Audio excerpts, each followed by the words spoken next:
Breaking tonight, President Obama promised to take action on immigration without Congress. And tonight, exclusive details here at Fox News on his plan to deliver as early as next week. Welcome to the Kelly File, everyone. I'm Megyn Kelly. Just a short time ago, Fox News Washington Bureau obtaining brand new documents from a government agency detailing the plan for executive action. This is the first look we are getting at what the president has in mind, reportedly. In this draft proposal, up to 4.5 million illegal immigrants with U.S.-born children may be permitted to stay in America, an idea that is sure to ignite a furious response in some corners. Alabama Senator Sen Sessions is a Republican. He is the ranking member of the Budget Committee, a member of the Senate Judiciary Committee, and he recently sent a blistering letter to Majority Leader Harry Reid urging him to block executive action from the president that amounts to, quote, amnesty. Senator, good of you to be here with us tonight on this breaking news. And so the 10-part plan, according to our Washington Bureau, will suspend deportations for millions. In fact, over 4 million illegal immigrants, which by our count puts it as perhaps the most sweeping executive action on immigration ever. Your thoughts? No doubt, and Fox has really found the proof that we've been fearing and that we have expected to happen. Let's be clear.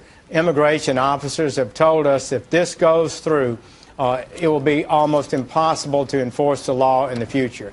Expert economists have told us if we bring in more and more people lawfully into our country, giving them the right to take jobs, and every one of these individuals are going to be given a photo ID, a Social Security number, and the right to take a job in America. Jobs that too few exist and too many Americans are looking for. It's just the wrong policy, and it will incentivize more illegality in the future. Okay, let's just talk about what it's reportedly going to do. First of all, it's going to expand. He already issued deferred action, basically meaning deferred prosecution. I'm not going to pursue prosecution against young people in the United States who came here. They were brought by their parents illegally through no fault of their own. They got here before June of 2007. They were under 31. All this stuff that he said, those are the folks I'm not going to bother. Now this new plan reportedly expands that considerably, including another 300,000 or so illegal immigrants into that group. Then it also says the parents, apparently, of these kids are going to be able to stay as well. And these are not kids anymore. In many cases, they're now grown. But why is that controversial in particular? Because the White House is going to turn around and say, we keep families together. You know, let's be realistic. They're not going to leave. So let's deal with reality. First and foremost, there's no way to prove who are parents and who has been here for how long. They may have just come in the country last week. Maybe they're coming into the country because they have children in America, and they come across the border to be with them and claim that they've been here for a longer period of time. There's nobody is going to do investigations on this. Nobody is going to check it. We're going to be adding 5 million older adults to our population. They'll be entitled to all kinds of rights and privileges. Well, he's not talking about making them citizens. No, but they'll be entitled to all kinds of rights and citizens. And as they get older and become ill, the United States government is not going to turn their health care away. They're going to be treated and taken care of. There's no evidence that they have job skills or education or training like a good, sound immigration policy would do. Let's talk about this. And fundamentally, can we just say the president has no authority to do this. It's against the law. All right, let's talk about that. Let's talk about that because the Center for American Progress is already coming out and saying, look, deferred action, you know, basically just declining to prosecute these folks, has been used by 11 presidents 39 times in the last 60 years. They see nothing remarkable about the president doing it again. Megyn, let me tell you what they're talking about. It's wrong to, on a mass basis, eviscerate law by refusing to prosecute. But this goes much further.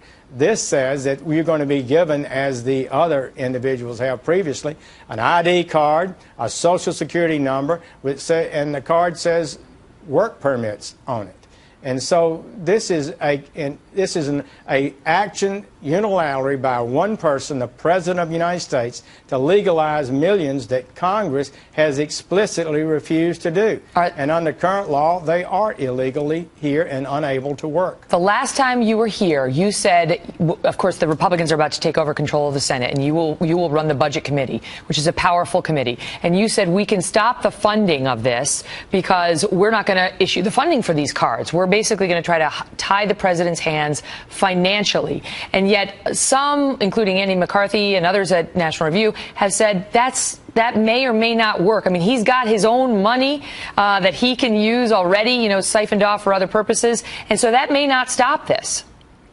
Well, it may not be a total solution to it, but it is a big, strong step. And it would make this almost impossible to accomplish. And it also would reflect the will of the American people. It was reported by one good recognized pollster that 80% of the people voting in this past election in exit polling said they opposed executive amnesty. Congress has opposed it, the American people have opposed it, and the president persists unilaterally to do it anyway. And Congress can stop it and must stop it, in my opinion. It's really a threat to the constitutional order. Quickly before I let you go, any chance you would seek to defund things like the Department of Justice, other departments that might participate in this plan?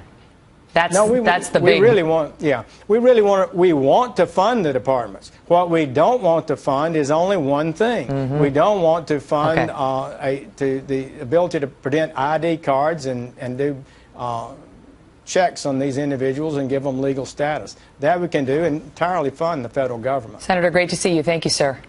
Thank you.